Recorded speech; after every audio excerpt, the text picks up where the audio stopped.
I should call this video the philosophy of buying a speedlight cheap. What do you need? Now if you're going to do weddings, events, you're going to need something with TTL. On events and gigs, shoot manual on the camera and shoot to TTL on the speedlight. And I'll just dial in flash compensation based upon the shooting distance I'm at. It's the fastest, easiest method. Now, this concerns buying speedlights. People are like, well, you know, what are you going to do? Well, I'm going to do simple stuff and pose people. It's like, well, you don't need TTL for any of that. You just dial in manual power on your speedlight. You don't need a light meter. However, that would help a lot, but most people don't want to learn how the hell to use the light meter. But you can save yourself a lot of money like buying an old SP28, SP26 Nikon speedlight. Nikon makes the best speedlights. The old speedlights are better than anybody else's speedlights. Use those for, I don't care if you're a Sony shooter, Fuji shooter, Canon shooter.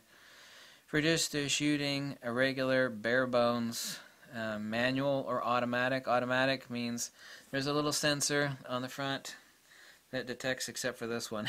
This isn't a Nikon speedlight. Detects the light and it cuts itself off. Automatic is sometimes often better than TTL.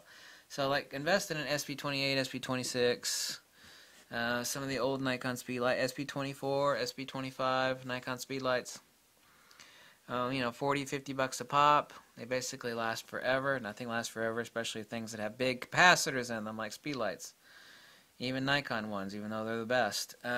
So what you need to remember, and the speedlight that all professional Nikon shooters buy is the SB800. They're not made anymore, they haven't been for quite some time. Buy them used off of eBay for about 160 bucks. That'll give you the option to do everything. Automatic, TTL, high-speed sync, importantly. You know, a lot of people need to do high-speed sync. This is where you're dropping the money. For high-speed sync and TTL, what you're doing is you're paying almost 5 times as much for the ability to do run and gun with high-speed sync and or specifically event and weddings. You're actually paying astronomical amounts more money just to do that kind of photography. But that's what people do. So that's where you need to drop the money on speedlights. If you're not doing that and you're just going to tinker around and learn how to use a speedlight, you know, you should use a speedlight manual anyway. After you fail for about 24 hours with a speedlight and manual, whether it's Canon, Fuji, Nikon, I don't care what it is, after you spend one day of failing, actually it won't even take you a day, you will immediately master where the hell to sit that thing at. You will develop a sixth sense, kind of like a third eye right here, on where the hell to set the power on that speedlight for a given circumstance. You're like, I know this demands like 1/16 power. Yeah, you'll just know it. Trust me, okay? Trust me, said the guy who owns like 40 speedlights and like counsels people on what speedlights to buy.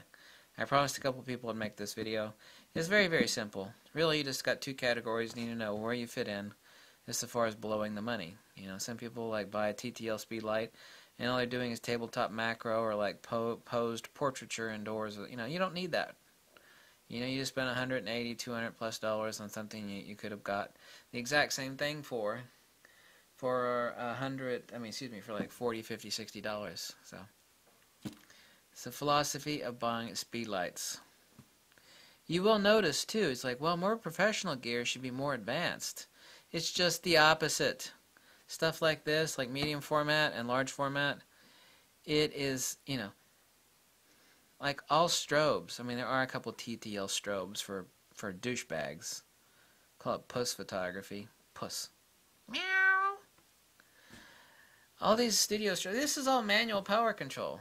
You know, the more professional it gets, the more manual it gets. You're like, oh, you know, it's kind of the same way with race car drivers. You know, they don't use automatic transmission around the race car track. You know, it's all manual, right? So you're just using that as a crutch. You know, stop walking around with a crutch. Get off your crutch. You know, even pros use obviously TTL and high-speed sync for the things that they need, like a wedding photography, event photography. They need those things. So even they need it for that. But everything else, you don't need that. You don't need to piss your money away. Don't spend 5 times as much to get a TTL speedlight if you don't actually need it.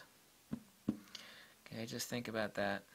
I promised a few people to make this video. It's really pretty simple.